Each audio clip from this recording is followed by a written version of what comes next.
संदीपनी गुरुकुल एकदम वैसा ही स्कूल जैसा हमें चाहिए था। ऐसा स्कूल जिसने वैदिक भारत की गुरुकुल शिक्षा पद्धति पर शोध किया और अपने आप को वैसा ही बनाया। अमन भल्ला इंस्टीट्यूट कोटली में आज 2 दिवसीय वार्षिक एथलेटिक स्पोर्ट्स मीट का हर्षोल्लास के साथ समापन किया गया। अमन भल्ला इंस्टीट्यूट में ये खेल आयोजन इंस्टीट्यूट के प्रेसिडेंट रमन भल्ला, कॉलेज की चेयरपर्सन मैडम अनु भल्ला, कॉलेज के डायरेक्टर मैडम डॉक्टर पूजा औरी की अध्यक्षता में खेल आयोजन किया गया था। आज के खेल आयोजन में कुल 2 दिवसीय खेल को मिलाकर 12 गेम्स खेली गई। इस खेल आयोजन में सभी शिक्षण संस्थानों के छात्रों ने मिलकर भाग लिया।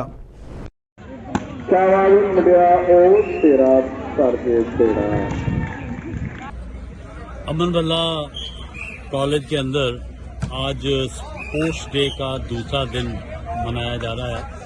इसमें अलग अलग गेम्स जैसे कि shot put, kabaddi, kho kho, volleyball, races, ये सारी अपना आज जो इन स्पर्धा में जो कंपटीशन करवाया है, बच्चों ने बहुत सारे बच्चों ने इसमें हिस्सा लिया और मैं देखता हूँ कि बच्चों की बहुत रुचि जो है वो स्पोर्ट्स के अंदर है और ये बहुत अच्छा एक संकेत है क्योंकि स्पोर्ट्स ही है जिससे आपके मन जो है आपका हमेशा एक जिससे आपकी कंसंट्रेशन बढ़ती है उसमें काम आता है। जहाँ आपकी फिजिकल एक्टिविटी तो हो ही रही है, आपकी बॉडी स्ट्रेंथन हो रही है, पर जो दिमाग की कसरत है वो भी इसके साथ साथ होती है और दिमागी कसरत मैं समझता हूँ अगर स्पोर्ट्स के साथ हो तो वो पढ़ाई में और भी ज़्यादा मददगार साबित होती है।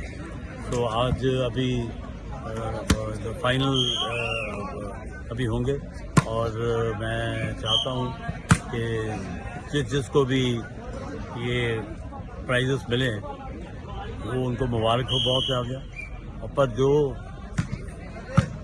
इस बार compete किया पर प्राइजेस नहीं ले पाए उनके लिए मेरा यही संदेश है कि वो और मेहनत करें और एकाग्रता के साथ काम करें ताकि आने वाले समय में जहाँ वो जैसा कि कहते हैं all work and no play makes Jack a dull boy, ये बिल्कुल सही बात है।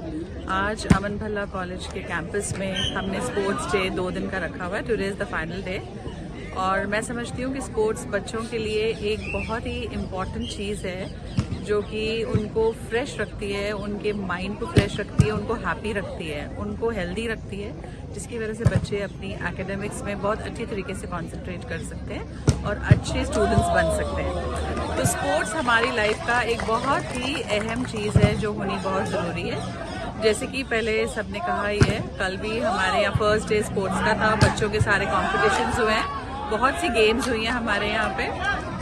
आज फाइनल डे है और आज डिसाइड होएगा कि विनर टीम्स कौन कौन सी हैं अलग अलग स्पोर्ट्स में। जो विनिंग टीम है उन सबको तो मैं कॉन्ग्रेचुलेट करूंगी डेफिनेटली, लेकिन जो विनिंग टीम नहीं है उनको भी मैं कॉन्ग्रेचुलेट करूंगी बिकॉज अगर उनकी पार्टिसिपेशन ना होती तो ये टीम विन नहीं कर पाती। इसलिए आई बिलीव कि जो पार्टिसिपेंट्स हैं उन सब के लिए बहुत बहुत congratulations and may you have a bright future ahead और अगले साल हमारे स्पोर्ट्स में आप और भी बेटर करें। Thank you. संदीपनी गुरुकुल एकदम वैसा ही स्कूल जैसा हमें चाहिए था। ऐसा स्कूल जिसने वैदिक भारत की गुरुकुल शिक्षा पद्धति पर शोध किया और अपने आप को वैसा ही बनाया। एकदम वैसा ही गुरुकुल जैसा वैदिक काल में होता था, जहाँ राजकुमार राजकुमारियाँ व ब्रह्म स्वरूप ईश्वरीय शक्तियाँ शिक्षा प्राप्त कर अपने राज्य के उत्कृष्ट सम्राट बनते थे।